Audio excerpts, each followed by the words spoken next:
Ang amoy ng inihaw na baboy at matapang na bawang mula sa mga putahing nakahain ay humalo sa halimuyak ng mga bulaklak ng sampagwita na nakasabit sa bawat sulok ng malaking bulwagan.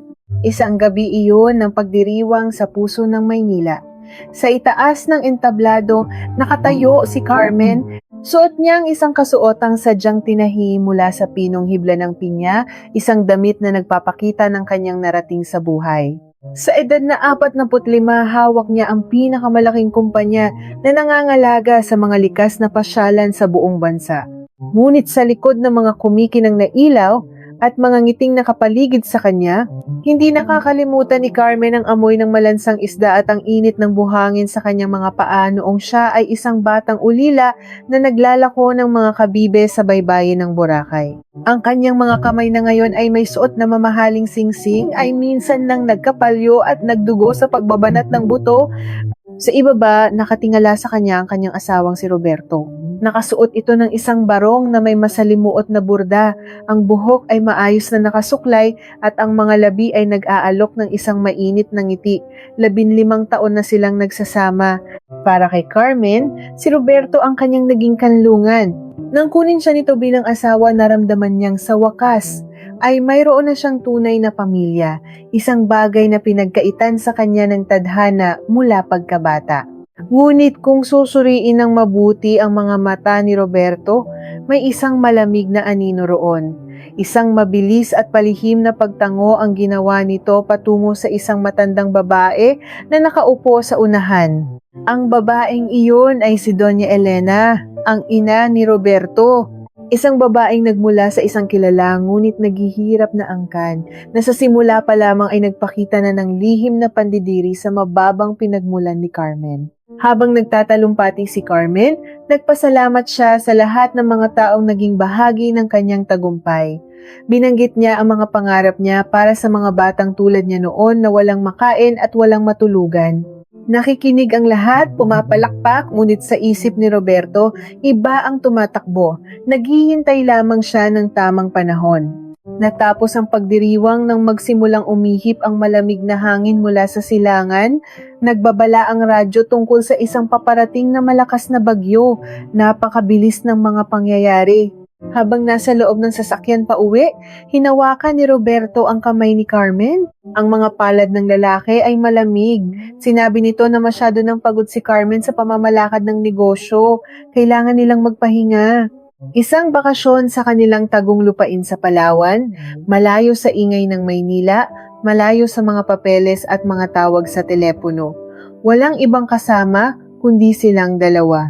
Dahil sa matinding pagod at buong pagtitiwala sa asawa, sumang-ayon si Carmen. Isinandal niya ang kanyang ulo sa balikat ni Roberto, pumikit at nangarap ng mga tahimik na araw sa tabi ng dagat.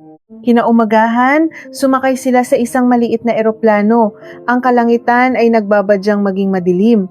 Paglapag nila sa isla, sinalubong sila ng katahimikan na nakakabingi. Walang mga tagapaglingkod.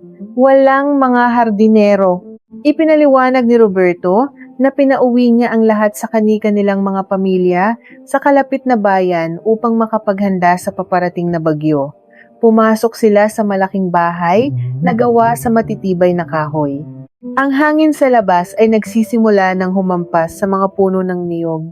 Umupo si Carmen sa isang mahabang upuan, ramdam ang bigat ng kanyang katawan.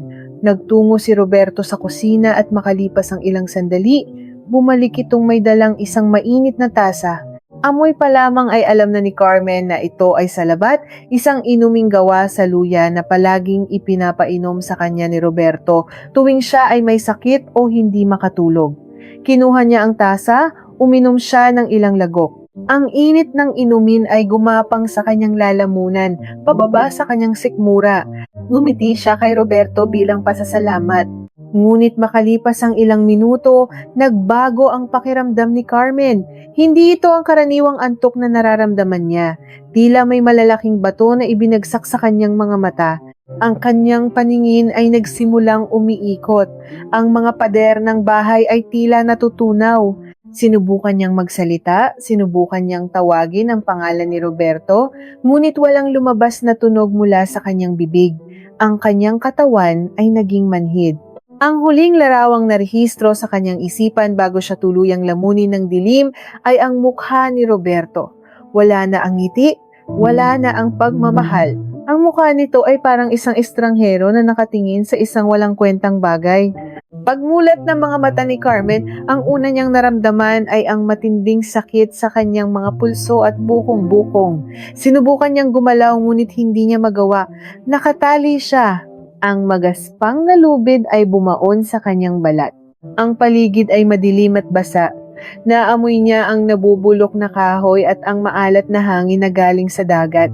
Narinig niya ang malakas na paghampas ng mga alon sa mga bato sa ibaba. Napagtanto niyang wala siya sa malaking bahay. Nasa isang lumang kubo siya na itinayo sa gilid ng isang matarik na bangin, isang lugar na matagal na nilang inabandona. Bumukas ang pinto ng kubo. Pumasok ang hangin at ulan, at kasunod nito ay si Roberto. Nakasuot siya ng isang madilim na kapote. Ang tubig ay tumutulo mula sa kanyang buhok pababa sa kanyang mukha. Lumapit siya at umupo sa isang sirang kahoy sa harapan ni Carmen. "Bakit mo ginagawa ito, Roberto?" Pilit na inilabas ni Carmen ang mga salita mula sa kanyang tuyong lalamunan. Ang kanyang boses ay nanginginig sa halong lamig at takot. Naglabas si Roberto ng isang maliit na ilaw at sinindihan ito. Ang liwanag ay nagbigay ng anino sa kanyang mukha na nagmukha siyang isang demonyo sa gitna ng bagyo. Tumitig siya kay Carmen ng matagal bago magsalita. "Napagod na ako, Carmen. Napagod na akong magpanggap sa loob ng 15 taon. Sa tingin mo ba ay madali para sa isang lalaking tulad ko na nagmula sa isang marangal na pamilya na yumuko at sumunod sa isang babaeng namulot lamang ng barya sa buhangin? Kinain ko ang lahat ng aking pagmamalaki para lamang mapalapit sa iyo, para makuha ang iyong tiwala, para ibigay mo sa akin ang pamamahala ng iyong mga negosyo." Tila sinaksak ng paulit-ulit ang puso ni Carmen sa mga narinig. Ang luha na kanina pa niya pinipigilan ay tuluyan ng umagos. Paano nangyari ito? Paano ang lalaking natulog sa tabi niya gabi-gabi ay isa palang ahas na naghihintay na tuklawin siya? "Plano ito ng nanay mo, hindi ba?" tanong ni Carmen. Ang boses ay puno ng pait at hinagpis. Ngumisi si Roberto. "Tama ka, matalino ang aking ina. Alam niya na darating ang araw na ito. Wala kang kamag-anak, wala kang ibang pamilya kundi kami. Kapag natagpuan ang iyong bangkay sa ibaba ng bangin na ito pagkatapos ng bagyo, iisipin ng lahat na ikaw ay nahulog dahil sa sama ng panahon. O marahil ay tinalon mo ang iyong sarili dahil sa labis na pag-iisip sa trabaho, walang magtatanong, walang magdududa, at bilang iyong nag-iisang asawa, mapupunta sa akin ang lahat. Ang iyong mga lupain, ang iyong kumpanya, ang iyong salapi. Ako na ang magiging Panginoon ng lahat ng iyong pinaghirapan." "Hayop ka!" sigaw ni Carmen, ngunit ang kanyang tinig ay nilamon lamang ng malakas na kulog mula sa labas. Sumandal si Roberto at tiningnan siya ng walang kahit anong awa. "Iiyak mo lang iyan. Wala namang makakarinig sa iyo rito. Aalis na ako upang bumalik sa Maynila. Hahayaan ko na ang bagyong ito at ang aking mga tauhan na tapusin ang nasimulan ko. Paalam, Carmen." Tumalikod si Roberto at lumabas ng kubo, isinara ng mahigpit ang pinto. Naiwan si Carmen sa dilim, kasama lamang ang ingay ng umiiyak na kalangitan. Hindi nagtagal, muling bumukas ang pinto. 3 lalaki ang pumasok, malalaki ang kanilang katawan at may mga dalang baril. Sila ay mga bayarang tauhan na kinuha ni Roberto. Nagsalita sila gamit ang isang malalim na wika na ginagamit sa mga lalawigan sa katimugan. Ang isa sa kanila na may mahabang peklat sa pisngi ay lumapit kay Carmen at tiningnan ang mga tali nito. "Mahigpit ba?" tanong ng isa pa na nag-aayos ng kanyang basang damit. "Hindi makakawala ang babaeng iyan. Siguraduhin niyo lang na walang makakalapit dito. Kapag bumagsak na ang pinakamalakas na hangin mamayang gabi, itutulak na natin siya sa bangin tulad ng utos ng amo," sagot ng may peklat bago umupo sa isang sulok at naglabas ng isang bote ng alak. Pumikit si Carmen. Ang lamig ay umaabot na sa kanyang mga buto. Nawawalan na siya ng pag-asa. Wala na siyang lakas. Ipinagkanulo siya ng taong pinakamamahal niya. Ibibigay na ba niya ang kanyang buhay ng ganito na lamang? Papayag ba siyang magtagumpay ang kasamaan ni Roberto at ng ina nito? Biglang pumasok sa kanyang isipan ang isang alaala noong siya ay 10 taong gulang. Isang malakas bagyo rin ang dumaan sa kanilang lugar. Nasira ang kanilang maliit na barong-barong. Wala silang makain ng ilang araw, ngunit hindi siya sumuko. Naghanap siya ng mga tirang pagkain sa mga basura. Lumaban siya para mabuhay. Bakit siya susuko ngayon? Kung namatay siya sa hirap noon, hindi dapat siya mamatay sa kamay ng mga taksil na ito. Kailangan kong mabuhay. Kailangan kong pabagsakin si Roberto. Bulong niya sa kanyang sarili. Ang pag-iyak niya ay tumigil. Pinalitan ito ng isang matinding galit na nagbigay ng init sa kanyang katawan. Nagsimula siyang gumalaw. Dahan-dahan, tahimik, ipinilit niyang igalaw ang kanyang mga kamay. Kahit pa nararamdaman niya ang pagpunit ng kanyang balat sa bawat pagkikiskis ng lubid. Ang dugo ay nagsimulang tumulo, ginagawang madulas ang nakatali sa kanyang pulso. Sa kabilang sulok, ang mga bantay ay nagsimula ng makatulog dahil sa kalasingan at lamig ng panahon. Ang malakas na hilik nila ay sumasabay sa ihip ng hangin. Pinagpatuloy ni Carmen ang pagpupumiglas. Ang sakit ay hindi na niya iniinda. Ang nasa isip lamang niya ay ang kalayaan at ang paghihiganti. Sa kalagitnaan ng kanyang pag-ikot sa kanyang mga kamay, biglang may narinig siyang isang kakaibang ingay mula sa labas. Hindi ito tunog ng hangin, hindi ito tunog ng ulan o alon ng dagat. Ito ay tunog ng isang taong naglalakad sa ibabaw ng mga tuyong dahon at putik. Ang mga hakbang ay mabigat at maingat, papalapit ng papalapit sa likod ng kubo kung saan siya nakasandal. Tumigil sa paghinga si Carmen. Nanlaki ang kanyang mga mata sa dilim. May tao sa labas. Sino ang maglalakas loob na maglakad sa gitna ng napakalakas na bagyo malapit sa bangin? Isa pa ba itong tauhan ni Roberto na inutusang tapusin na ng maaga ang kanyang buhay? O isang ligaw na hayop na naghahanap ng masisilungan? Ang mga hakbang ay huminto sa mismong tapat ng pader na gawa sa kahoy sa likod niya. Naramdaman ni Carmen ang marahang pagtapik sa kahoy, tila naghahanap ng mahinang bahagi. Pagkatapos, isang maliit na bahagi ng kahoy ang dahan-dahang naalis, at isang malamig na kamay ang pumasok sa siwang. Kaninong kamay iyon na naghahanap sa kanya sa dilim, at ano ang pakay nito sa isang babaeng itinakda ng mamatay? Pigil ang hininga ni Carmen. Ang malamig na kamay na pumasok sa siwang ng sirang kahoy ay dumampi sa kanyang nanginginig na balikat. Isang mainit at magaspang na palad na nagdala ng kakaibang kaba sa kanyang dibdib. Gusto niyang sumigaw, umiling o pumiglas, ngunit bago pa man niya maibuka ang kanyang mga labi, isang napakahinang bulong ang umabot sa kanyang pandinig. Kasabay ng pag-ihip ng malakas na hangin, narinig niya ang mga salitang nagbigay ng kaunting liwanag sa madilim niyang isipan. Huwag kang maingay! Nandito ako para ilabas ka sa impyernong ito. Dahan-dahang lumaki ang siwang sa pader. Ang taong nasa labas ay gumagamit ng isang matalim na bakal upang tanggalin ang mga bulok na pako nang walang nalilikhang ingay. Habang ginagawa ito ng estranghero, nakatingin si Carmen sa 3 bantay. Ang dalawa ay tulog na naghihilik ng malakas habang nakasandal sa haligi, amoy alak ang buong paligid. Ang isa, iyong may mahabang peklat sa mukha, ay nakapikit ngunit paminsan-minsan ay gumagalaw. Kung magigising ito, tiyak na katapusan na nilang dalawa. Ilang saglit pa, tuluyan nang bumukas ang isang bahagi ng pader. Isang lalaki ang gumapang papasok. Suot nito ang itim na damit na basang-basa ng ulan, ang mukha ay natatakpan ng putik at tubig.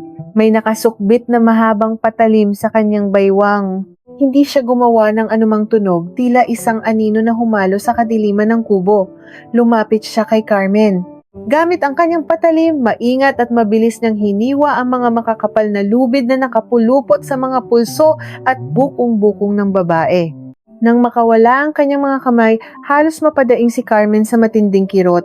Ang dugong kanina pa naipon ay biglang dumaloy pabalik sa kanyang mga ugat, nagdala ng pakiramdam na tila tinutusok ng libu-libong karayom ang kanyang laman.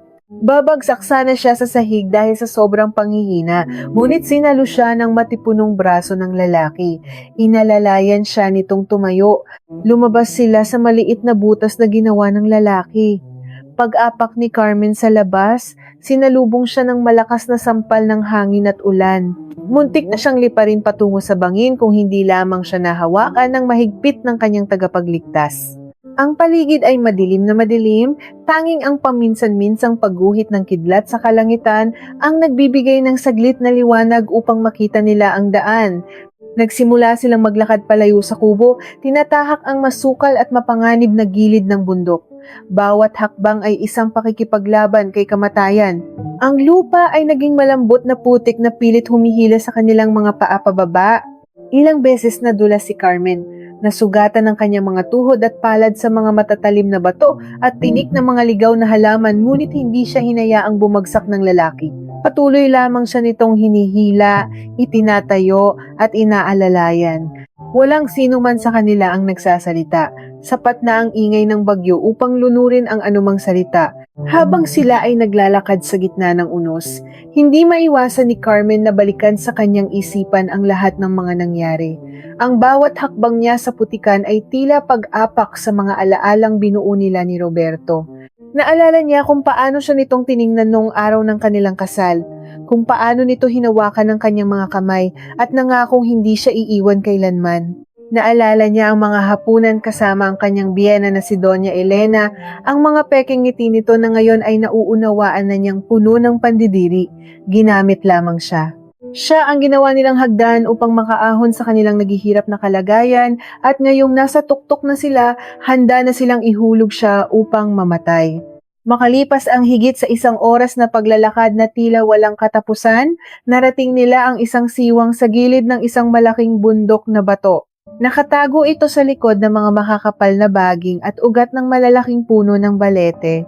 Pumasok sila sa loob. Isang maliit na kuweba iyon, tuyo at hindi inaabot ng malakas na ulan at hangin. Pagpasok nila, tuluyang nawalan ng lakas si Carmen. Bumagsak siya sa malamig na sahig ng kuweba, naghahabol ng hininga, nanginginig ang buong katawan sa sobrang lamig at pagod. Mabilis na kumilos ang lalaki. Kumuha ito ng mga tuyong dahon at sanga na nakatago sa isang malalim na bahagi ng kuweba. Tila ba matagal na nitong alam ang lugar na ito at inihanda para sa mga ganitong pagkakataon. Kumuha ito ng 2 bato at nagkiskis hanggang sa lumikha ng apoy. Nang lumaki ang apoy, nagbigay ito ng init at liwanag sa madilim na kuweba. "Sino ka?" Nanginginig na tanong ni Carmen habang yakap ang sarili, nakatingin sa mukha ng lalaki na naliliwanagan ng apoy. Tumingin ang lalaki sa kanya. Isang lalaking may matapang na anyo, may malalim na mga mata na nagpapakita ng maraming karanasan sa pakikibaka. Ang kanyang balat ay nasunog sa araw, tanda ng matagal na pananatili sa labas. "Ako si Mateo," sagot nito. Isang lihim na alagad ng pamahalaan, matagal na akong nagmamanman sa mga kabundukan ng Palawan. Ang mga lalaking binayaran ng iyong asawa ay kabilang sa isang malaking sindikato na matagal na naming tinutugis, isang grupo na nagpupuslit ng mga ipinagbabawal na armas. Kaninang hapon, nakita ko ang paglapag ng inyong sasakyang panghimpapawid. Nakita ko rin kung paano ka binuhat ni Roberto palabas ng bahay habang walang malay at dinala sa lumang kubo. Narinig ko ang lahat ng plano nila.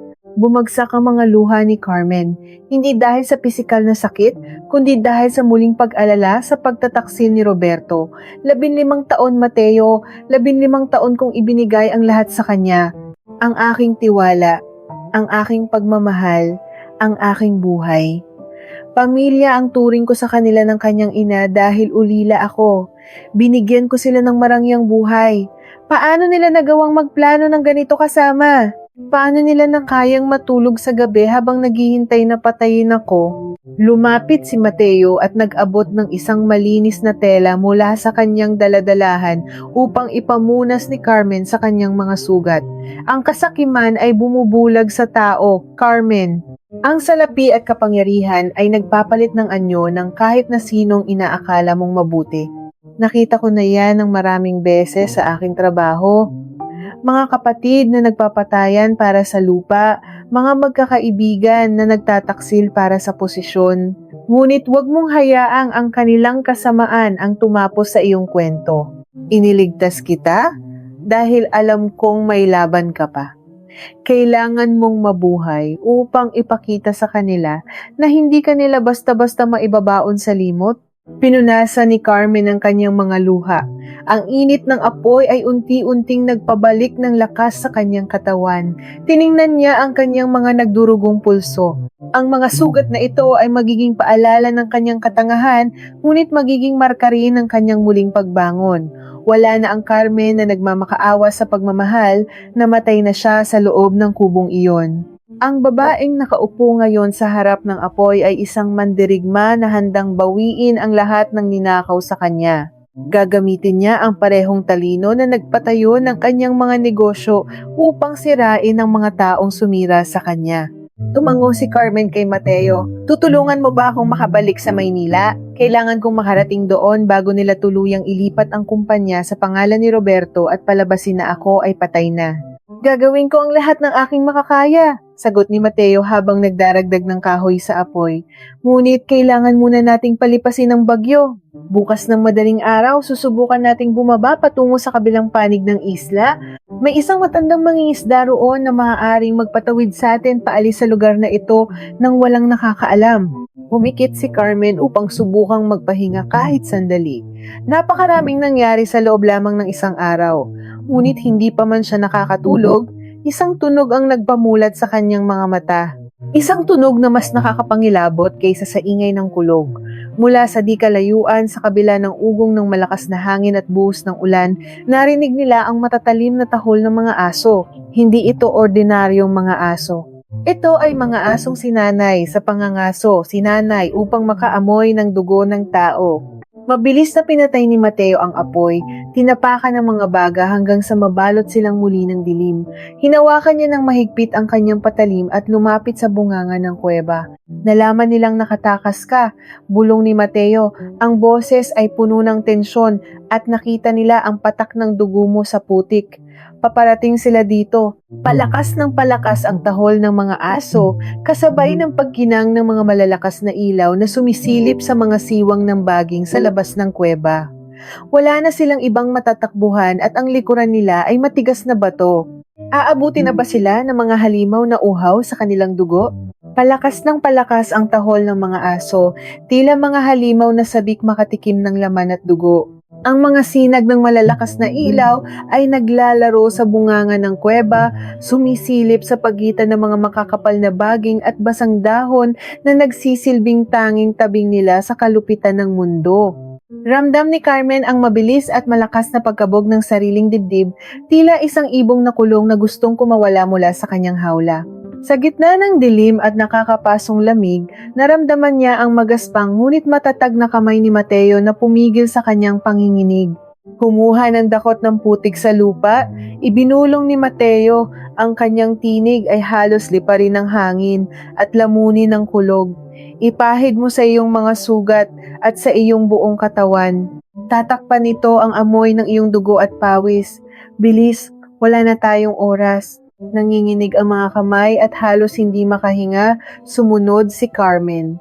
Ang malamig at malagkit na putik ay humapdi ng matindi sa kanyang mga bukas na sugat sa pulso at mga hiwa sa binti, ngunit mahigpit niyang kinagat ang kanyang ibabang labi upang pigilan ang anumang daing na maaaring lumabas sa kanyang bibig.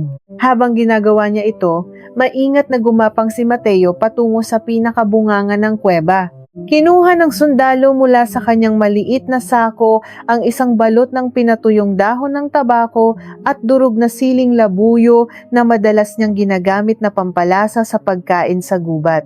Dinurog niya ang mga ito ng pino gamit ang kanyang mga palad at isinabog sa batuhan sa mismong daanan kung saan pumapasok ang hangin at ang ulan. Ang matapang na amoy ng tabako at ang anghang ng sili ay agad na kumalat, humalo sa amoy ng basang lupa, lumang bato at nabubulok na kahoy. Nang makalapit ang dalawang malalaking aso sa bunganga ng kuweba, bigla silang napaatras at nagsimulang umungol sa sakit. Nagsimulang bumahin ng sunod-sunod ang mga hayop, nalito at nasaktan ang kanilang matalas na pang-amoy dahil sa masangsang at maanghang na alikabok na sumalubong sa kanilang mga ilong. Wala rito, baka nahulog na sa bangin ng babae dahil sa sobrang dilim at lakas ng hangin. Sigaw ng isang lalaki sa labas, ang boses ay nanginginig din dahil sa matinding ginaw. Hanapin ninyo sa ibaba sa may batuhan. Imposibleng mabuhay ang isang babaeng tagalungsod sa ganitong klasing panahon. Sayang ang ibinayad sa atin kung hindi natin makikita ang bangkay. Dahan-dahang lumayo ang mga nakakapasong liwanag ng kanilang mga ilaw. Ang mga mabibigat na yabag sa putikan at ang mga tahol ng aso ay unti-unting nilamon ng ingay ng malakas na bagyo hanggang sa tuluyan na itong nawala, nakaligtas sila. Sa ngayon, napasandal si Carmen sa malamig na bato ng kuweba, napabuntong hininga ng napakalalim habang walang patid na umaagos ang kanyang mga luha na humahalo sa putik sa kanyang mukha. Luha ng matinding takot, labis na pagod, at walang hanggang pasasalamat na siya ay humihinga pa. Gumapang pabalik si Mateo at muling sinindihan ang isang napakaliit na apoy sa likurang bahagi ng kuweba, sapat lamang upang magbigay ng kaunting init sa kanilang mga nanlalamig at nanginginig na katawan nang hindi nakikita mula sa labas. Bakit mo ginagawa ito, Mateo? Basag at paos na tinig na tanong ni Carmen habang nakatingin sa sumasayaw na apoy. Bakit mo itinataya ang iyong buhay, ang iyong kinabukasan, para sa isang taong hindi mo naman kaano-ano? Maaari ka nilang patayin kung mahuli ka nila kasama ko. Natigilan ang matapang na sundalo. Tiningnan niya ang apoy ng matagal bago sumagot. Ang kanyang mga mata na kanina ay nagpapakita ng tapang ay biglang nagtago ng isang malalim at lumang pighati. Meron ako nakababatang kapatid na babae, Carmen. Ang pangalan niya ay Rosa. Kami ay lumaki sa isang mahirap na bayan sa probinsya ng Samar. Ilang taon na ang nakalilipas, pumunta siya sa Maynila upang maghanap ng magandang trabaho para maiahon kami sa kahirapan. Ngunit naloko siya ng isang lalaking pinagkatiwalaan niya ng buong puso. Isang lalaking nangakong pakakasalan siya. Ibinenta siya ng lalaking iyon sa isang malaking sindikato para pambayad sa matinding utang sa sugal. Humigpit ang pagkakakuyom ng mga kamao ni Mateo, ang mga ugat sa kanyang makapal na braso ay lumitaw sa tindi ng galit na kanyang pinipigilan. Bilang isang sundalo, sinubukan kong iligtas ang kapatid ko. Binaliktad ko ang buong syudad. Ginamit ko ang lahat ng aking kakayahan, ngunit nahuli ako nang matagpuan ko ang lugar kung saan siya itinago. Wala na siyang buhay. Hindi ko siya nailigtas mula sa mga demonyong sumira sa kanya. Lumingon si Mateo kay Carmen. Ang mga mata ay puno ng determinasyon. Nang makita ko sa iyong mga mata ang takot at kawalang pag-asa habang buhat-buhat ka ng iyong asawa, nakita ko si Rosa. Naisip ko na marahil ganoon din ang naramdaman ng kapatid ko sa kanyang mga huling sandali. Nang marinig ko ang sakim na plano ng iyong asawa, nangako ako sa sarili ko at sa kaluluwa ng kapatid ko na hindi ko hahayaang may isa na namang inosenteng buhay ang masira dahil sa kasakiman ng iba. Hindi kita iiwan dito. Iuuwi kita ng buhay at tutulungan kitang makuha ang katarungan na ipinagkait sa kapatid ko. Walang salitang lumabas sa bibig ni Carmen. Lumapit siya at marahang hinawakan ang magaspang at maruming kamay ng sundalo.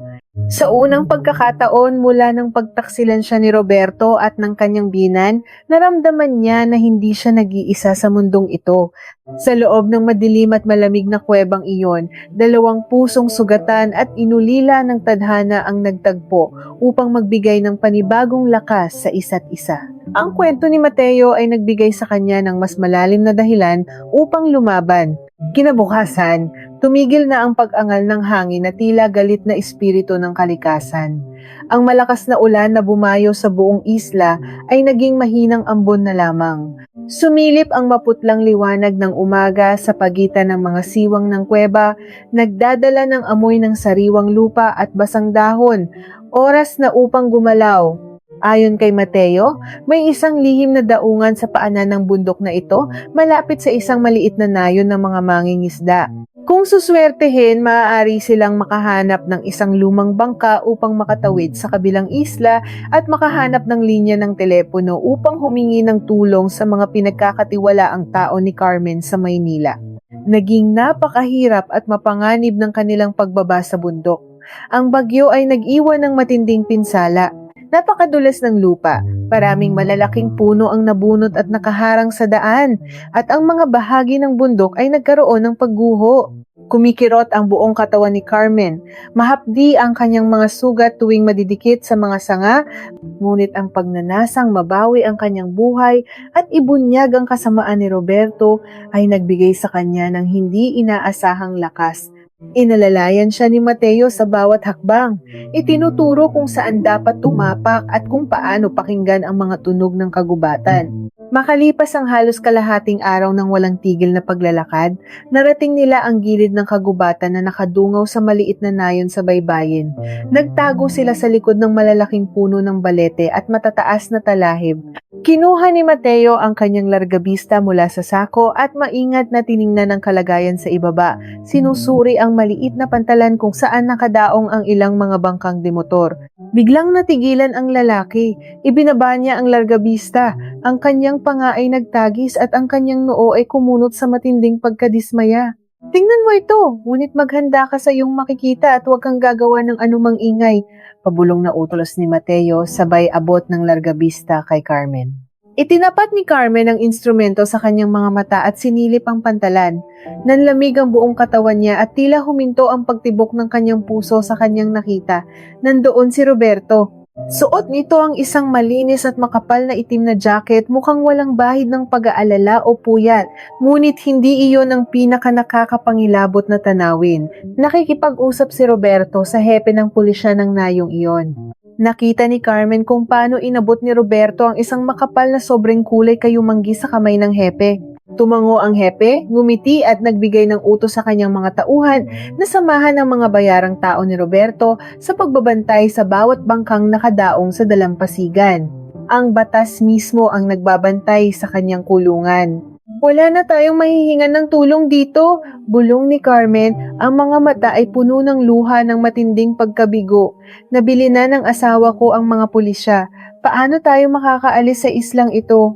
Teka, may isa pang sasakyan na dumating, mahinang sabi ni Mateo habang nakatingin pa rin sa ibaba gamit ang kanyang sariling matalas na paningin. Tingnan mo kung sino ang bumaba. Itinapat muli ni Carmen ang largabista. Isang itim na sasakyan na pamilyar sa kanya ang huminto malapit sa pantalan. Bumukas ang pinto nito at lumabas ang isang lalaking may katandaan, suot ang formal na damit pang opisina at may dalang isang itim na maleta. Pamilyar ang paglakad, pamilyar ang buhok. Nang lumingon ang lalaki, tila pinagsakloban ng langit at lupa si Carmen. Hindi siya makahinga. Si Arturo. Ang kanyang tapat na kalihim ang taong naging kanang kamay niya sa loob ng 15 taon. Ang taong itinuring niyang parang sariling ama, ang nag-iisang pinagkakatiwalaan niya sa lahat ng lihim ng kanyang kumpanya. Nakita ni Carmen kung paano lumapit si Arturo kay Roberto. Nakipagkamay ito, ngumiti ng malapad, at inabot ang itim na maleta sa kanyang asawa.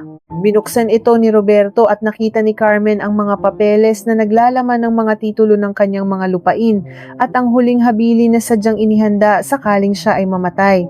Pinagkanulo rin siya ng taong pinakapinagkakatiwalaan niya sa negosyo. Buong akala niya ay si Roberto at ang ina lamang nito ang may pakana ng lahat, ngunit kasabwat din pala ang taong nagbabantay sa kanyang mga kaban ng yaman. Wala nang natira sa kanya. Ang lahat ng taong nakapaligid sa kanya ay mga ahas na naghihintay lamang ng pagkakataon na tuklawin siya. Ibinaba ni Carmen ang largabista. Napaupo siya sa basang lupa. Wala siyang maramdamang sakit sa katawan, tanging ang matinding pagkawasak ng kanyang kaluluwa. Wala nang ligtas na lugar para sa kanya. Wala nang taong maaaring takbuhan sa Maynila. Huwag kang sumuko ngayon, Carmen. Mahigpit na hawak ni Mateo sa kanyang balikat. Ganyan gumalaw ang mga mapanlinlang. Binibili nila ang lahat, ngunit mas marami tayong alam ngayon. Alam natin kung sino ang mga tunay mong kalaban? Kailangan nating dumaan sa kabilang panig ng isla, sa mas mapanganib na daungan ng mga nagpupuslit ng armas upang makatakas. Walang pulis doon, puro kriminal lamang, ngunit iyon ang tanging daan natin. Tatayo na sana si Carmen upang sumunod kay Mateo, upang ipagpatuloy ang laban kahit na tila wala ng pag-asa, nang biglang may narinig silang paglagutok ng isang tuyong sanga na natapakan sa mismong likuran nila. Napalingon silang dalawa ng sabay. Wala pang 2 hakbang ang layo, nakatayo ang isang lalaking may hawak na mahabang baril, nakatutok ng diretso sa ulo ni Mateo. Huwag kayong kikilos ng masama kung ayaw ninyong magkalat ang inyong mga utak sa damuhang ito, banta ng isang malalim at magaspang na boses na nangingibabaw sa katahimikan ng gubat. Dahan-dahang itinaas ni Mateo ang kanyang mga kamay na nababalutan pa rin ng tuyong putik at mga galos. Walang bakas ng gulat o takot sa kanyang mukha, tanging isang malamig na pagtanggap at matalas na pag-iisip kung paano aagawin ng sandata sakaling magpaputok ang lalaki. Nanginginig ang mga tuhod na lumingon si Carmen, at sa ilalim ng maputlang liwanag na sumisilip sa mga makakapal na dahon, nakita niya ang isang matandang lalaki. Ang balat nito ay kasing kulay ng tuyong lupa, sunog sa matinding sikat ng araw at pinalamutian ng malalalim na kulubot. May isang mahabang peklat na tumatawid mula sa kanyang noo hanggang sa kanyang baba. Nakasuot ito ng kupas at punit-punit na damit, habang ang mga mata ay nanlilisik na tila isang mabangis na baboy ramo na naabala sa kanyang teritoryo. "Huwag kang magkakamali, Kulas!" Kalmadong boses na sagot ni Mateo habang nakatitig ng tuwid sa mga mata ng matanda. Ibinaba ng bahagya ni Mateo ang kanyang mga kamay. "Kung gusto mo akong patayin, sana ay ginawa mo na noong iligtas kita mula sa mga tiwaling militar sa kabundukan ng Mindanao 5 taon na ang nakalilipas." Natigilan ang matandang lalaki. Ang kanyang daliri na nakapatong sa gatilyo ay dahan-dahang lumuwag. Ibinaba nito ng bahagya ang hawak na mahabang baril at nanlaki ang mga mata ng pagmasdan nang mabuti ang mukha ng sundalo na natatakpan ng dumi at pagod. "Teniente Mateo," bulong ng matanda, ang magaspang at galit na boses ay napalitan ng labis na pagtataka at isang malalim na paggalang. "Ikaw nga! Akala ng marami ay kinain ka na ng mga buwaya o ibinaon sa isang walang pangalang hukay sa timog. Ano ang ginagawa ng isang magaling na sundalo sa islang ito at sino ang babaeng iyan na amoy lupa at dugo?" Ibinaba ni Mateo ang kanyang mga kamay ng tuluyan at huminga ng malalim. "Mahabang kwento, Kulas. Ngunit kailangan namin ng tulong mo ngayon din." Nabili na ng asawa ng babaeng ito ang buong pulisya ng nayon sa ibaba. Kasabwat din ang kanyang sariling mga tauhan sa Maynila. Pinaghahanap siya upang patayin at angkinin ang lahat ng kanyang pinaghirapang yaman. Kailangan naming makarating sa lihim na daungan ng mga nagpupuslit ng kalakal sa kabilang bahagi ng isla. Alam kong ikaw lamang ang nakakaalam ng pinakaligtas na daan patungo roon nang hindi nakikita ng mga nagpapatrulyang autoridad. Tiningnan ni Nicolas si Carmen mula ulo hanggang paa. Nakita niya ang matinding panginginig ng babae, ang mga sariwang sugat sa pulso nito at ang mga matang puno ng sakit at pagkabigo. Isang malalim na buntong hininga ang pinakawalan ng matanda bago ibinaba ang baril at isinukbit ito sa kanyang likuran. "Utang ko sa iyo ang buhay ko, Teniente. Kung hindi dahil sa iyo, matagal na akong naging pataba sa lupa," sagot ni Nicolas habang inaayos ang kanyang sombrero na gawa sa dahon ng buri. "Ngunit binalaan ko na kayo, ang daan patungo sa kabilang daungan ay hindi para sa mga mahihinang nilalang. Dadaan tayo sa pinakamasukal na bahagi ng kagubatan, tatawid sa mga ilog na puno ng linta at ahas, at aakyatin ang mga batong kasing tulis ng patalim. Kung handa ang babaeng iyan na magdusa para mabuhay, sumunod kayo sa akin, walang gagawa ng anumang ingay." Nagsimula silang maglakad, sinusundan ang mabilis at sanay na mga hakbang ng matandang si Kulas. Ang kagubatan ay lalong naging madilim at mapanganib habang sila ay lumalayo sa kabihasnan. Bawat hakbang ay isang matinding pagsubok sa tibay ng katawan at isipan ni Carmen. Ang mga malalaking tinik ng mga ligaw na halaman ay pilit na humahawi sa kanyang balat at ang mga linta na nagtatago sa basang putik ay palihim na kumakapit sa kanyang mga binti upang humigop ng kanyang dugo. Ngunit sa tuwing mararamdaman niya ang matinding pisikal na sakit, mas nangingibabaw pa rin ang sakit na bumabaon sa kanyang puso. Habang naglalakad sila, hindi maalis sa isipan ni Carmen ang larawan ni Arturo na nakikipagkamay kay Roberto at inaabot ang itim na maleta. Si Arturo, ang matandang lalaki na nagturo sa kanya kung paano magbasa ng mga komplikadong kasulatan sa negosyo noong siya ay nagsisimula pa lamang. Ang lalaking nagdala sa kanya ng mainit na sabaw noong mga panahong nagkakasakit siya sa labis na pagtatrabaho at pagpupuyat. Ang itinuring niyang tunay na ama na hindi niya kailanman nakagisnan. Ang pagtataksil ni Roberto at ng kanyang biyenan ay isang malalim na saksak sa likod, ngunit ang pagtataksil ni Arturo ay tila pagdurog sa kanyang buong pagkatao.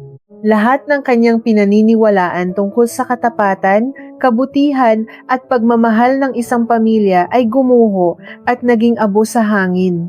Walang patid ang pag-agos ng luha ni Carmen, humahalo sa pawis at ulan na pumapatak mula sa mga dahon ng puno. Napansin ni Mateo ang tahimik na pag-iyak ng babae.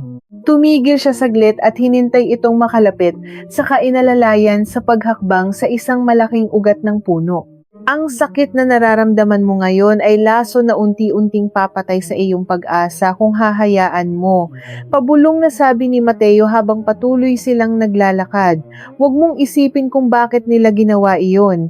Walang sapat na dahilan para sa kasakiman. Isipin mo na lamang na tinanggal ng tadhana ang mga bulag na piring sa iyong mga mata. Ngayon alam mo na kung sino ang mga tunay mong kalaban. Wala ka nang dapat pagtiwalaan kundi ang iyong sarili. Ipunin mo ang galit na iyan. Gawin mong sandata. Tumango si Carmen, pinunasan ng mga luha gamit ang dugo ang likod ng kanyang palad. Tama si Mateo. Wala nang puwang ang pag-iyak sa mundong ito na puno ng mga ahas. Kailangan niyang maging mas mabangis kaysa sa kanila. Pagsapit ng dapit hapon, narating nila ang tuktok ng isang matarik na burol. Mula roon natanaw nila sa ibaba ang kabilang bahagi ng isla. Isang tagunglok na napaliligiran ng matataas na bangin at makakapal na puno ng bakawan. Sa ibaba, may isang lumang pantalan na gawa sa maitim na kahoy. Nakadaong doon ang ilang mga luma at kinakalawang na sasakyang pandagat na amoy krudo at tuyong isda. Ito ang lungga ng mga kriminal, mga taong nagtatago sa batas at mga nagpupuslit ng mga nakaw na kalakal. Maghihintay tayo hanggang sa tuluyang lumubog ang araw bago tayo bumaba, utos ni Nicolas habang nakaupo sa isang bato. Kakausapin ko ang isang kakilala ko roon upang umarkila ng isang bangka na may makina. Ngunit kailangan ninyong mag-ingat. Ang mga tao sa ibaba ay papatay para sa isang bariyang ginto. Huwag kayong titingin sa mata ng sino man at hayaan ninyong ako ang makipag-usap. Naghintay sila hanggang sa mabalot ng dilim ang buong paligid. Tanging ang liwanag lamang ng mga sulo at ilang lumang ilaw ang nagsisilbing tanglaw sa pantalan. Dahan-dahan silang bumaba mula sa burol. Nang makarating sila sa ibaba, sinalubong sila ng matapang na amoy ng alak, usok ng tabako, at ingay ng mga lalaking nagsusugal at nagtatalo sa isang gilid. Sinunod ni Carmen ang utos ni Nicolas, iniyuko niya ang kanyang ulo, tinakpan ang kanyang mukha ng isang pirasong tela na ibinigay ni Mateo at naglakad ng tahimik sa likuran ng dalawang lalaki. Lumapit si Nicolas sa isang lalaking may malaking katawan na naglilinis ng lambat. Nag-usap sila sa isang mababa at mabilis na wika. Nakita ni Carmen kung paano nag-abot si Mateo ng isang makapal na balot ng salapi na galing sa kanyang sariling bulsa upang ibayad sa bangka. Matapos ang ilang sandali ng pagtatalo at pagkamay, itinuro ng lalaki ang isang maliit na bangkang demotor na nakatali sa dulo ng pantalan. Sumakay na kayo, bilis, pabulong na utos ni Nicolas habang inaalalayan si Carmen na makababa sa bangka. Hindi na ako sasama sa inyo. Hanggang dito na lamang ang tulong ko, tenyente. May nakahanda ng mga langis at tubig sa loob. Ang makina ay maayos. Diretsuhin ninyo ang paglalayag patungong Hilaga hanggang sa marating ninyo ang baybayin ng Mindoro. Mula roon, maaari na kayong humanap ng ligtas na sasakyan papuntang Maynila. Pagpalain nawa kayo ng may kapal. Nagpasalamat si Mateo kay Nicolas, isang mahigpit na pagkamay na nagsisilbing tanda ng malalim nilang samahan. Pinaandar ni Mateo ang makina ng bangka na sinadya nilang hinaan ang tunog upang hindi makaagaw ng pansin. Dahan-dahang umusad ang kanilang maliit na sasakyan palayo sa madilim na pantalan, papasok sa malawak at malalim na karagatan. Sa gitna ng dagat, ang mga alon ay nananatiling malalaki at magaspang dahil sa nagdaang bagyo. Bawat paghampas ng alon sa kanilang maliit na bangka ay tila nagbabantang lunurin sila sa kailaliman ng kadiliman. Nakaupo si Carmen sa isang sulok, nakabalot sa isang lumang sako upang labanan ang matinding lamig ng hangin sa dagat. Pinagmamasdan niya ang likuran ni Mateo na tahimik na nagmamanibela sa gitna ng unos at dilim. Umaasa siya na ito na ang huling pagsubok bago niya muling mahawakan ang kanyang kalayaan.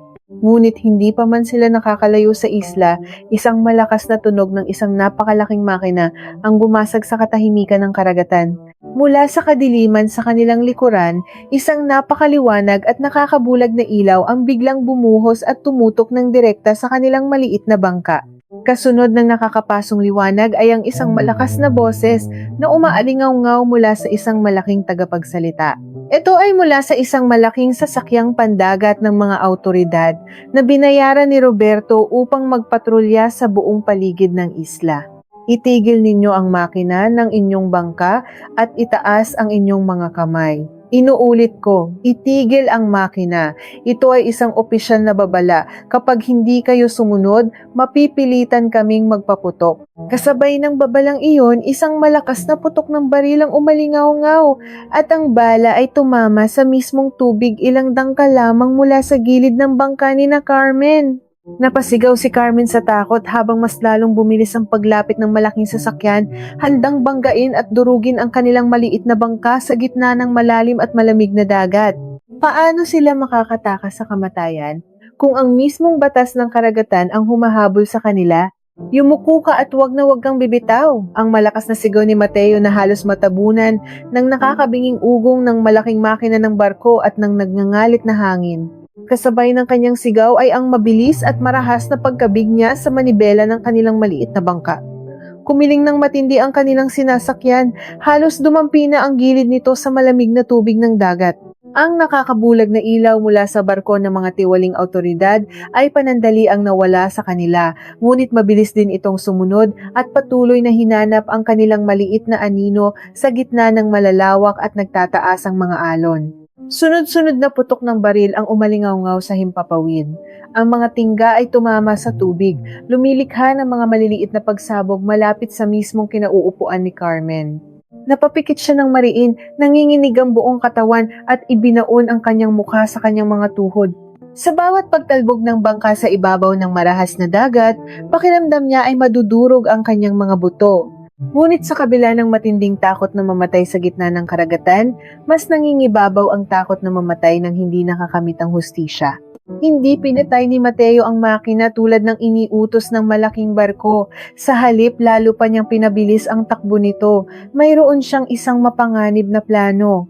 Bilang isang sundalong matagal na nagbantay sa mga katubigan ng Palawan, kabisado niya ang bawat sulok, bawat lalim at bawat nakatagong panganib sa ilalim ng karagatang ito. Itinutok niya ang bangka patungo sa isang bahagi ng dagat na tinatawag ng mga lokal na mangingisda bilang bibig ng halimaw. Isa itong malawak na bahagi ng dagat kung saan nakatago ang matatalim at matataas na bahura o mga batong dagat na hindi nakikita mula sa ibabaw, lalo na sa gitna ng gabi. Kapit, Carmen, hahayaan natin silang kainin ng sarili nilang katangahan. Matapang na bulong ni Mateo, ang kanyang mga mata ay matalas na nakatingin sa madilim na daan. Patuloy sa paghabol ang malaking barko, buong yabang na umaandar ng mabilis dahil sa paniniwalang wala silang katapat sa dagat. Wala silang kaalam-alam na inaakay na sila ni Mateo patungo sa isang patibong. Mahusay na iniwasan ni Mateo ang mga nakatagong bato, sumasayaw ang maliit na bangka sa pagitan ng mga panganib. Dahil maliit at magaan ang kanilang sasakyan, madali itong nakadaan sa ibabaw ng mga bahura nang hindi sumasayad. Ngunit ang malaking barko sa kanilang likuran ay hindi kasing swerte. Ilang sandali pa, isang nakakakilabot na tunog ng pagkayod ng makapal na bakal laban sa matigas na bato ang bumasag sa gabi. Ang napakalaking sasakyang pandagat ay biglang tumigil ng pabalagbag, lumikha ng isang malakas na pagyanig na nagpatumba sa mga armadong lalaki sa loob nito. Tumama ang ilalim ng kanilang barko sa isang malaking bahura, sumira sa kanilang mga elisi at bumuta sa ibabang bahagi ng kanilang sasakyan. Namatay ang kanilang malakas na ilaw at ang umuugong na makina ay napalitan ng tunog ng nag-aapura at natutarantang mga boses na humihingi ng saklolo habang unti-unting pinapasok ng tubig ang barko. Nakaligtas sila. Sa pagkawala ng ilaw at paghinto ng kanilang mga kalaban, nilamon muli ng kadiliman ang maliit na bangka ni na Mateo at Carmen. Nagpatuloy sila sa paglalayag patungong Hilaga nang walang humahabol. Kinaumagahan, nang magsimulang magpakita ang maputlang sinag ng araw sa silangan, narating nila ang isang tahimik at tago na dalampasigan sa lalawigan ng Mindoro. Bumaba si Carmen sa bangka, ang kanyang mga paa ay nanginginig ng tumapak sa pinong buhangin. Basang-basa siya, amoy dagat, at puno ng tuyong putik at dugo, ngunit siya ay buhay. Napatingin siya kay Mateo na tahimik na nagtatali ng bangka sa isang lumang puno. Ang sundalo ay mukhang pagod na pagod din, ngunit ang kanyang tindig ay nananatiling matatag. Mula sa dalampasigang iyon, naglakad sila patungo sa isang maliit na kalsada. Ginamit muli ni Mateo ang kanyang itim na telepono upang tawagan ang kanyang mga palihim na kasamahan sa militar. Makalipas ang ilang oras, isang lumang truck na nagdadala ng mga gulay at isda ang huminto sa kanilang harapan. Ang tsuper nito ay isang dating sundalo na kaibigan ni Mateo. Pinapasok sila sa likurang bahagi ng truck, nagtago sa likod ng mga kahon ng gulay upang hindi makita ng sino mang maaaring nagbabantay sa mga daan. Habang bumibiyahe sila patungong Maynila, nakasandal si Carmen sa malamig na bakal ng truck. Ang ingay ng makina at ang amoy ng mga gulay ay nagbigay sa kanya ng pagkakataong mag-isip ng malalim. Ang pagtataksil ni Arturo ay nagbukas sa kanyang isipan ng isang napakasakit na katotohanan. Wala na siyang kaibigan sa loob ng sarili niyang kumpanya. Bawat isa sa kanila ay nabili na ng salapi ni Roberto. Kung lalapit siya sa mga autoridad sa Maynila nang walang sapat na armas at patunay, maaaring baliktarin ni Roberto ang kwento. Maaaring palabasin ni Roberto na siya ay nawala sa sariling pag-iisip o gumawa ng kwento upang ipakulong siya. Kailangan niyang lumapit sa isang taong may kapangyarihan na hindi kailanman mabibili at matatakot sa pamilya ni Roberto. May naisip siya, si Abogado Mendoza, isang matapang at walang awang tagapagtanggol sa korte na minsan nang nagtrabaho para sa kanyang kumpanya, ngunit sa pilitang pinaalis ni Roberto noong nakaraang taon dahil sa hindi pagkakasundo sa mga patakaran. Kilala si Mendoza sa kanyang katapatan at matinding galit sa mga tiwaling negosyante. Pahiram ng telepono mo, Mateo, pabulong na hingi ni Carmen. Inabot ng sundalo ang makapal na kagamitan. Tandang-tanda pa ni Carmen ang numero ng matandang abogado. Tinawagan niya ito. Ilang ring lamang ay sinagot ito ng isang malalim na boses.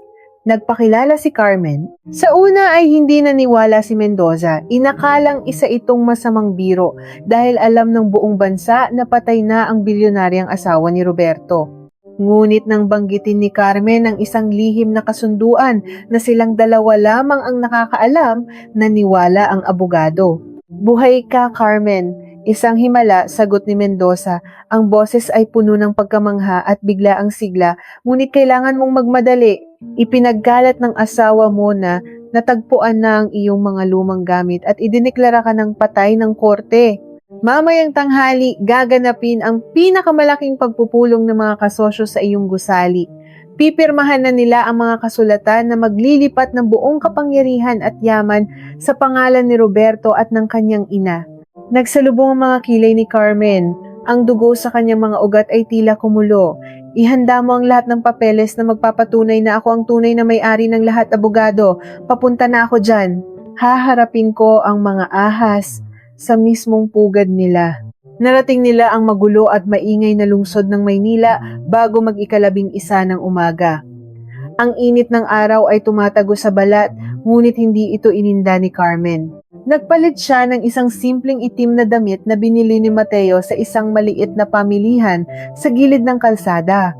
Nilinis niya ang kanyang mukha, tinali ng maayos ang kanyang buhok, at tinakpan ang mga sugat sa kanyang pulso gamit ang isang mahabang tela.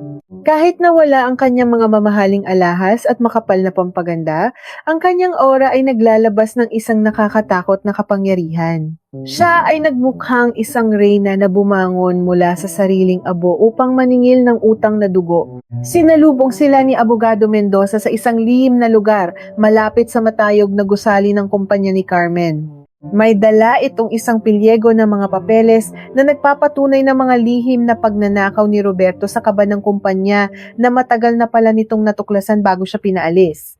Kasama si Mateo bilang kanyang nag-iisang bantay, naglakad si Carmen patungo sa pangunahing pintuan ng kanyang sariling gusali. Ang mga gwardya sa ibaba na dating binabati siya ng may matinding paggalang ay napanganga at halos mawalan ng malay nang makita siyang naglalakad na tila isang buhay na kaluluwa. Bago pa man sila makapagsalita o makapag-ulat sa itaas, mabilis na lumapit si Mateo at binigyan sila ng isang matalim na tingin na naguutos sa kanilang manatiling tahimik at huwag gumalaw. Sumakay sila sa paitaas na sasakyan hanggang sa marating ang pinakamataas na palapag. Ang palapag kung saan matatagpuan ang malawak na bulwagan ng pagpupulong, tahimik ang pasilyo. Rinig ni Carmen ang malakas at mayabang na boses ng kanyang asawa mula sa loob ng kwarto, nagtatalumpati sa harap ng mga kasosyo, nagpapanggap na isang malungkot na biyudo na handang pasanin ang mabigat na tungkulin ng pagiging pinuno. Huminga ng malalim si Carmen. Tiningnan niya si Mateo. Tumango ang sundalo, handang protektahan siya sa anumang mangyayari. Gamit ang kanyang dalawang kamay, itinulak ni Carmen ng buong lakas ang mabibigat na pintuang gawa sa matigas na kahoy.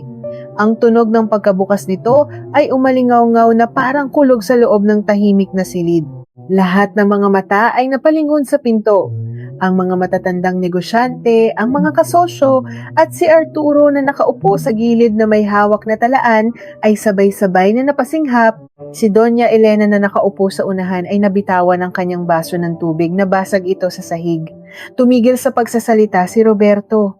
Namutla ang kanyang mukha, nanlaki ang kanyang mga mata, at tila umurong ang kanyang dila nang makita ang asawang ipinapatay niya na ngayon ay nakatayo sa kanyang harapan, buhay na buhay at nag-aapoy ang mga mata.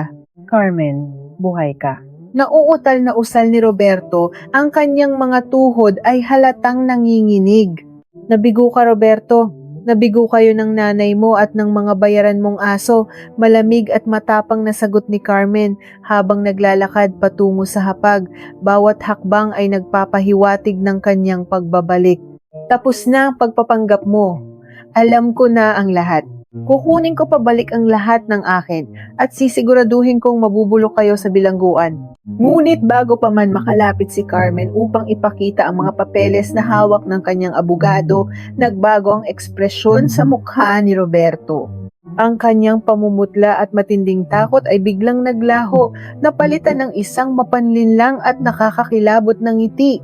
Itinuwid niya ang kanyang tindig, lumingon sa mga kasosyong naguguluhan at nagsalita ng may malakas at malungkot na tono na umalingaw-ngaw sa buong silid.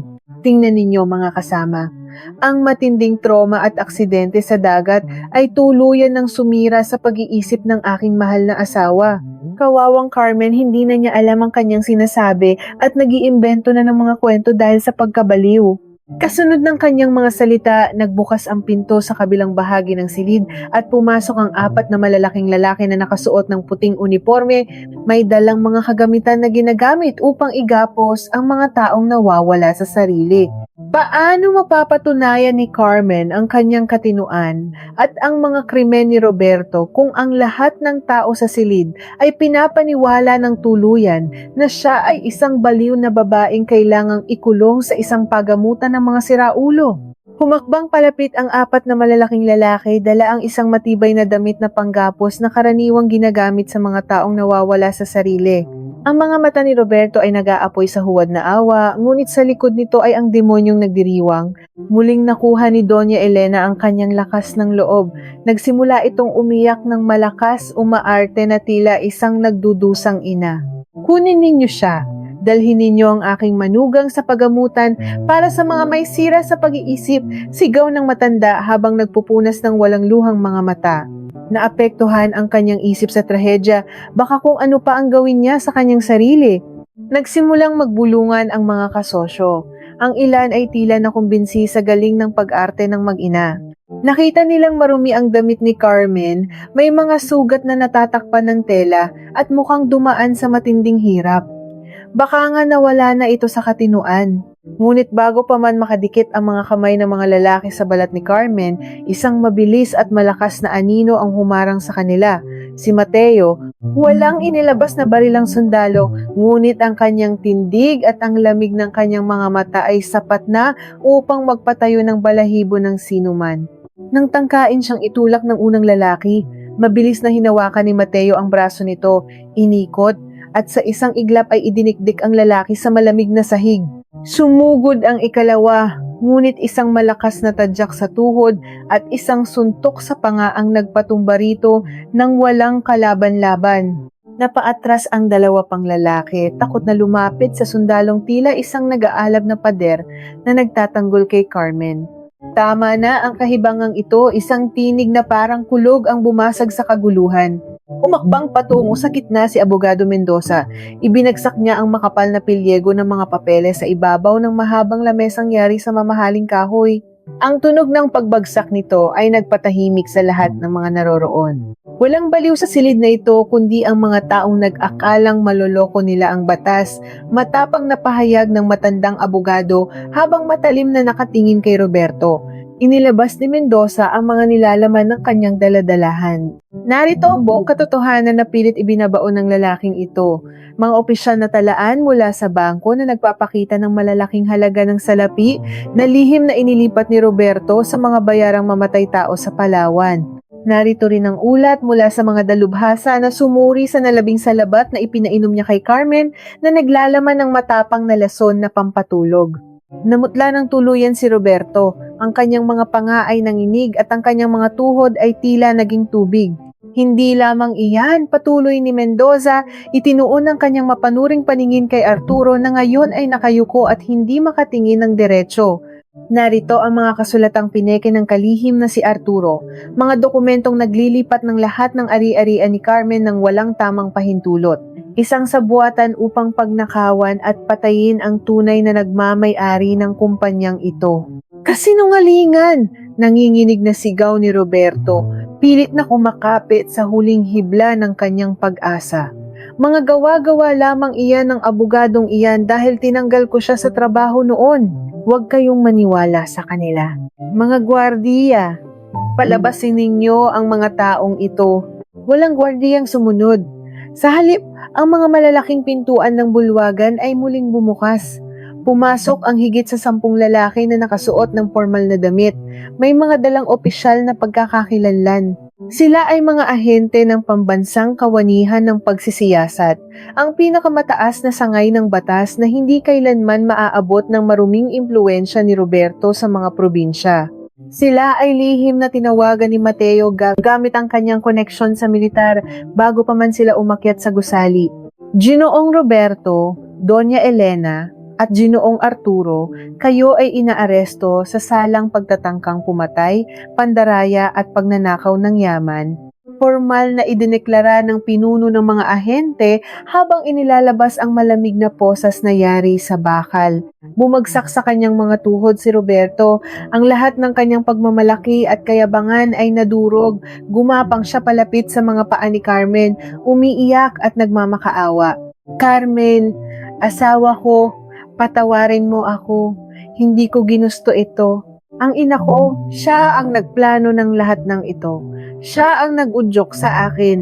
Patawarin mo ko, bigyan mo ko ng isa pang pagkakataon. Babaguhin ko ang aking sarili, pangako ko. Tiningnan ni Carmen ang lalaking minsan niyang minahal ng higit sa kanyang sariling buhay. Ang mga luhang pumapatak sa mga mata nito ay hindi luha ng pagsisisi, kundi luha ng isang duwag na natatakot sa parusa. Inalis ni Carmen ang kanyang paa mula sa pagkakayakap ni Roberto. Namatay na ang asawa mo sa loob ng kubong iyon sa gitna ng bagyo, Roberto. Ang nakaharap mo ngayon ay ang taong sisingil sa lahat ng inutang mo, malamig at walang awang sagot ni Carmen. Nagsimulang magwala si Doña Elena nang lapitan siya ng mga ahente upang pusesan. Sumigaw siya, nagmura at lumabas ang tunay niyang kulay. Mga hampas lupa, mga walang kwenta. Hindi ninyo kami pwedeng ikulong. Kami ay nagmula sa marangal na pamilya. Ikaw na babae ka, babalik ka rin sa pamumulot ng basura sa dalampasigan. Hindi pinansin ni Carmen ang mga nakakalasong salita ng matanda.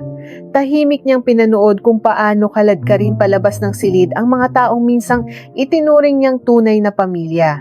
Nakita niya ang matinding kahihiyan sa mukha ni Arturo nang dumaan ito sa kanyang harapan. Walang salitang lumabas sa bibig ng matandang kalihim, tanging ang mga patak ng luha ng labis na pagsisisi na huli na upang baguhin ang kanyang tadhana. Nang tuluyan ng malinis ang silid mula sa mga taksil, humarap si Carmen sa mga naiwang kasosyo na hanggang ngayon ay hindi pa rin makapaniwala sa mga nasaksihan. Dahan-dahan siyang naglakad patungo sa dulo ng mahabang lamesa at umupo sa silya na sadyang ginawa para lamang sa pinuno ng kumpanya. Tiningnan niya sila ng may matinding kapangyarihan at pag-asa. Tapos na ang palabas. Maraming dapat ayusin at maraming nawalang salapi ang kailangang bawiin. Bumalik na tayo sa trabaho, matatag na utos ni Carmen. Kinagabihan bago umuwi sa kanyang nalinisan at ligtas na tahanan, nakipagkita si Carmen kay Mateo sa isang tahimik na parke na hindi kalayuan sa kanyang kumpanya. Tinanggal na ng sundalo ang mga putik sa kanyang katawan at nakasuot ng malinis na damit. Nakatingin sila sa mga ilaw ng lungsod na kumikinang sa ilalim ng madilim na kalangitan. Hindi ko alam kung paano ko mababayaran ang buhay na ibinigay mo sa akin, Mateo, taos-pusong pasasalamat ni Carmen. Iniligtas mo ako sa bingit ng kamatayan at binigyan mo ako ng lakas upang lumaban. Manatili ka sa Maynila. Bibigyan kita ng posisyon sa aking kumpanya. Hindi mo na kailangang itaya ang iyong buhay sa mga kabundukan. Ngumiti ng bahagya si Mateo, isang ngiting puno ng kalungkutan at pagtanggap sa kanyang tadhana. Hinawakan niya ang kamay ni Carmen at inilagay doon ang itim na telepono na ginamit nila upang humingi ng tulong. Ang buhay ko ay nakatali sa paghahanap ng katarungan para sa mga taong walang kakayahang lumaban, Carmen. Hindi ko mababawi ang buhay ng aking kapatid na si Rosa, ngunit kaya kong pigilan ang mga sindikato na sumira sa kanya. Babalik ako sa Mindanao bukas ng madaling araw. May naiwan pa akong misyon doon. Tinulungan kita dahil alam kong kaya mong ibangon ang iyong sarili. Ipinagmamalaki ko ang katapangan mo. Naramdaman ni Carmen ang pagtulo ng kanyang luha.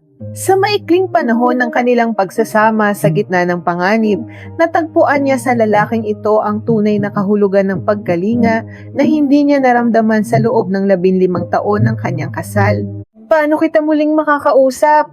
Tanong niya. Mahigpit na hawak ang telepono. Itago mo iyan. Lihim na linya iyan na walang makakabasa o makakasubaybay.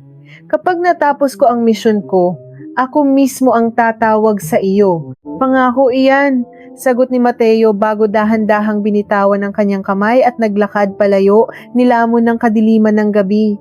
Makalipas ang 3 buwan, naging matagumpay ang muling pagbangon ni Carmen. Naipakulong niya sina Roberto, Doña Elena at Arturo ng walang piyansa.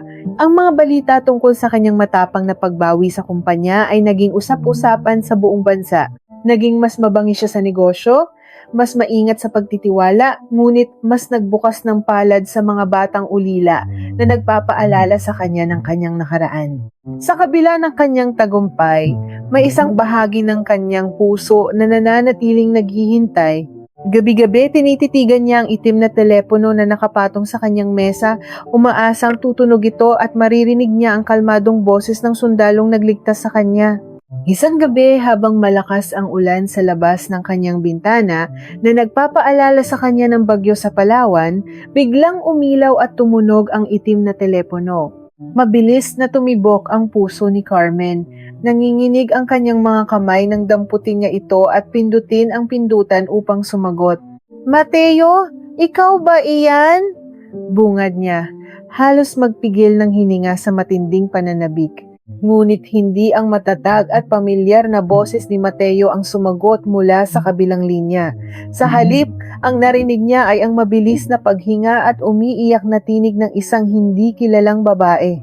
Sa likuran ng boses ng babae, malinaw na maririnig ang mga sunod-sunod na putok ng baril at malalakas na pagsabog. Ikaw ba si Carmen? Nagmamakaawang tanong ng babae. Ang boses ay puno ng matinding takot at kawalang pag-asa. Sabi ni Teniente Mateo, ikaw lang daw ang taong maaari kong takbuhan kung may mangyari sa kanya. Tulungan mo kami, parang awa mo na. Kinuha nila siya at sugatan siya ng malubha. Susunod na sila sa akin. Nanlamig ang buong katawan ni Carmen. Sino ang babaeng ito at anong napakalaking panganib ang kinasangkutan ni Mateo sa kailaliman ng Mindanao na nangangailangan ng tulong mula sa isang babaeng tagalungsod tulad niya?